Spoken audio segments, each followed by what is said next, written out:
Delhi metro में वो नग्न होकर घूमे, तुम कुछ नहीं कह सकते क्योंकि it's her choice. Madhya Pradesh के गलियों में वो ब्रा पहन के लोगों का रिएक्शन ले और वीडियो वायरल करके फेमस होने की चाह रखे, तुम कुछ नहीं कह सकते क्योंकि it's her choice. Durga pandal के अंदर में पैरों में बड़े बड़े बूट पहनना, शरीर के ऊपर छोटे छोटे कपड़े पहन लेना और उसके बाद माता के सामने आकर फोटो खिंचवा कर उसे सोशल मीडिया पर अपलोड करना, लोगों का फेम पाना और जब लोग भर भर के उसे प्रेम वर्षाव के स्वरूप में गालियां दे तो तुम कुछ नहीं कह सकते क्योंकि इट्स हर चॉइस। ये इट्स हर चॉइस के नाम पर जो हमारे देश के अंदर नग्नपन को पूरी तरह से सामान्य कर देने का प्रयास किया जा रहा है और साथ ही साथ दुर्गा पंडाल के अंदर में किस प्रकार से देवी मूर्ति की विटंबना कई समुदाय के द्वारा किया जा रहा है और पश्चिम बंगाल में किस प्रकार से माता के मुकुट चोरी किए जा रहे हैं, जजिया करा जा रहा है, दुर्गा पंडाल में घुसकर दुर्गा पंडाल को तोड़ने की, पूजा को बंद करने की सारी धमकियां दे दी चुकी है। तो इन दोनों विषय को एकत्रित करते हैं और समझते हैं कि नारी शक्ति का जागर करना क्या इट्स हर चॉइस के कैटेगरी में आता है या फिर ये नारी शक्ति नहीं, केवल एक ढकोसलेबाजी है। चलिए आज का वीडियो आरंभ करते हैं।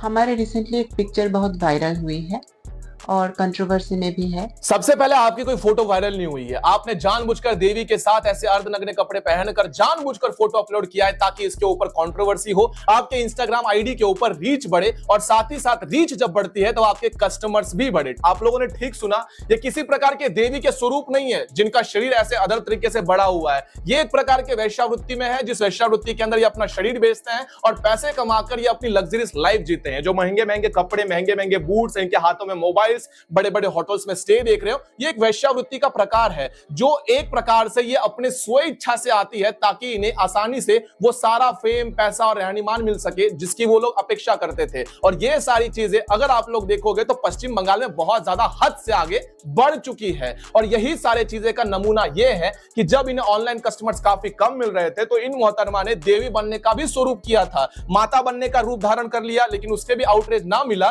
तो इसके पश्चात इन्होंने ये फोटो डाली है और इसके बाद इन्हें पूरा आउटरीच ही मिला है। और अगर 1000 लोग आपके चैनल के ऊपर आ रहे हैं, 1000 लोग अगर आपके इंस्टाग्राम आईडी के ऊपर रीच दे रहे हैं तो उसमें से 10 तो कस्टमर्स आपके बन ही गए होंगे, है ना। लोग बोल रहे हैं कि वहां पे क्या कोई ड्रेस कोड था, तो हम लोग कोई इनविजिबल एंटिटीज तो है नहीं, हम दिखाई देते हैं, तो अगर होता तो जरूर वो लोग हमें घुसने नहीं देते, वहां पे ही हमें रोक देते, राइट। ये बात तो आप लोगों ने 100% सच कही है कि वहां पर कोई भी बोर्ड नहीं था, इसीलिए हम वहां पर जो चाहे पहनकर जा सकते थे। अरे छोटे बच्चों को भी समझ में आता है कि जब आप लोग किसी ऐसे स्थान पर जाते हो तो वहां की पवित्रता कैसे जपी जाती है, कैसे रखी जाती है। कोल्हापुर के मंदिर में जब हम लोगों ने ये बोर्ड लगाया था तब आप लोग जैसे ही वोक के लोग जो थे उन्होंने कहा कि आप कौन होते हो डिसाइड करने वाले कि लड़कियां क्या पहने, पुरुष क्या पहने और क्या ना पहने, मंदिर में प्रवेश करने जाने से पहले हम लोग क्या करें क्या नहीं। ये हमारा वैयक्तिक प्रश्न है। क्यों कहा गया था पता है वो बोर्ड लगाने के लिए? इन्हीं चक्करों में, क्योंकि इन जैसे लोगों को ये फ्रीडम लगता है। किसी को इमोशन पे ठेस ना लगे ऐसे हमें पिक्चर उठाना चाहिए था। क्यों चाहिए था?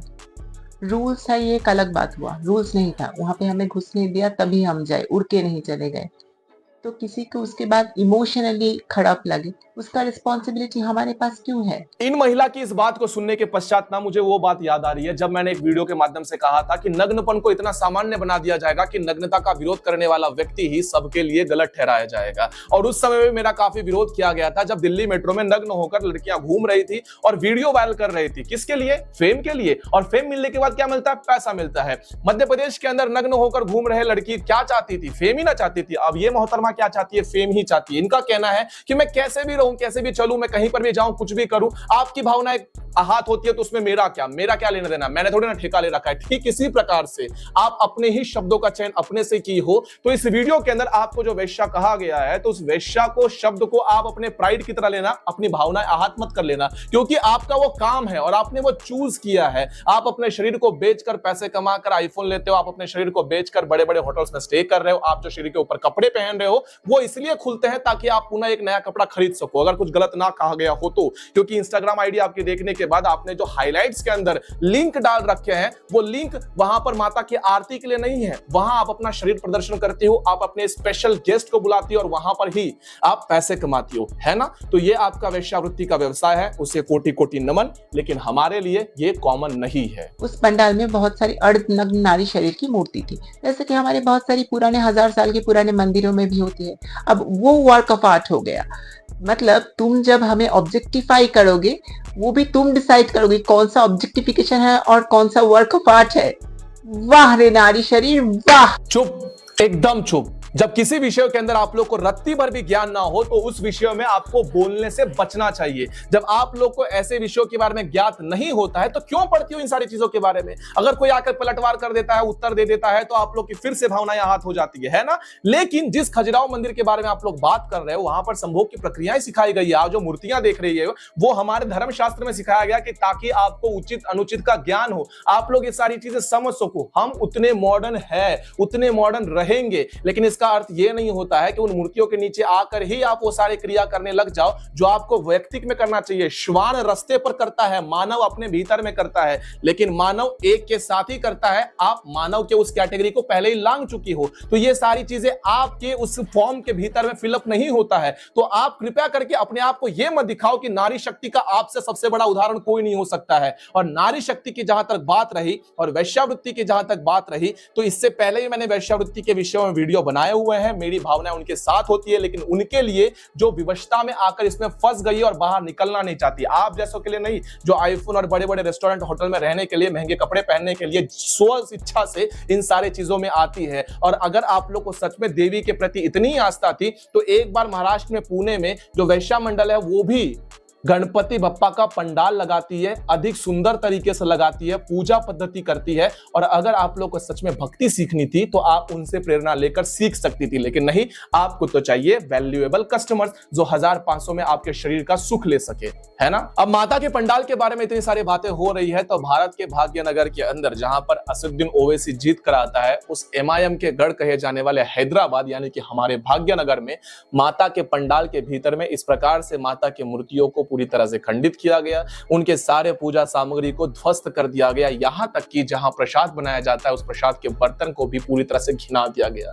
अब ये मानसिकता के बारे में कौन बात करेगा? इसके बारे में कौन ट्वीट करेगा? ना रवीश कुमार करेगा, ना अजीत अंजुम करेगा, ना विशाल शर्मा करेगा, ना खारफा अनूम करेगी, और ना ही आपके तथाकथित बुद्धिजीवी कहे जाने वाले आपके प्रिय जो हर छोटे छोटे बातों के ऊपर ट्वीट करके लोगों को यह गाली देने का प्रयास करते हैं कि भगवाधारी जो होते हैं, गले में गमछा पहनकर ये गुंडे होते हैं, वो इस विषय में कब ट्वीट करने वाले, यानी कि आपके ध्रुव राठी बाकी के चाले चपेटे। इस विषय में कोई नहीं बात करता है। और बाद में जब ब्लेम करने की बात आएगी तो हिंदुओं को ब्लेम करने के लिए तो सब आ जाएंगे।